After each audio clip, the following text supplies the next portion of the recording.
ছেলে মেয়েরা মানুষ হচ্ছে এবং মানুষ হচ্ছে, আমি কোট আনকোট এই কথাটা বলছি, যারা এখন তাদের আব্বাকে ভালো রাখে, মাকে ভালো রাখে, যারা এখন অনেক দুচোখ বড় স্বপ্ন নেয়। আমার কানে কানে অনেক যখন মিশন গুলোতে চাই ছেলে মেয়েরা বলে, স্যার অনেক বড় হতে চাই, আব্বার জন্য একটা বাড়ি করে দিতে চাই, আমার আব্বা এখন একটা বারান্দাতে থাকে।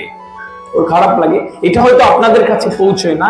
ও হয়তো কখনো গিয়ে আপনাকে বলেনি যে বাবা আমি তোমার জন্য একটা বাড়ি করে দিতে চাই, মা দেখো তোমার আর কোনো কষ্ট হবে না, কিন্তু এটাকে ধারণ করে। কথাগুলো শুনবার পরে ও অনেক ছেলে মেয়ে আমার কাছে এসে হাও হাও করে কাঁদে, স্যার আমার বাবা কত কষ্ট করে। সত্যি তো, এটা তো কখনো চিন্তা করিনি।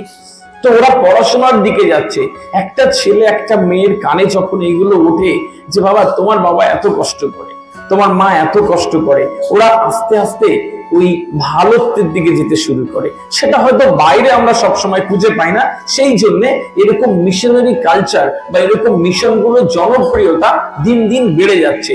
কিন্তু এটা ভেবে দেবেন যে এই একাডেমি থেকে আমি আমার সন্তানটাকে একটা আদর্শ মানুষ তৈরি করে যাবো ইনশাআল্লাহ। সম্মানিত উপস্থিতি, এই যে এত কষ্ট করছেন আপনারা মা হিসেবে, বাবা হিসেবে, মায়েরা যা করে তার ঋণ তো কখনো শোধ করা যায় না, ছেলে মেয়েরাও করে না, বাবাদের ঋণ শোধ করা যায়, কিন্তু সুযোগ তো তাদের দিতে হবে। আমি ভালো বাবা তো আমাকে হতে হবে, ভালো মাও তো আমাকে হতে হবে। আমি যখন আমার ছেলের থেকে বা আমার মেয়ের থেকে এক্সপেকটেশন করি যে আমাকে বৃদ্ধ বয়সে দেখবে, ভালো রাখবে, সম্মান করবে, তার আগে ওই সম্মান করার পথ কিন্তু আমার এবং আপনাকে তৈরি করে দিতে হবে, নইলে সে তো সম্মান করবে কি করে। অনেক জায়গায় দেখি যে বাচ্চাদের সাথে মিথ্যে কথা বলা হয়।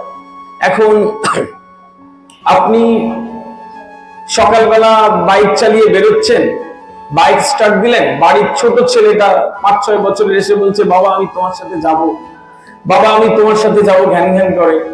এখন আপনি বলছেন তো মহা জ্বালা, এই কাজে বেরোনোর সময় জ্বালাচ্ছে, যাও ঘরে যাও, যায় না।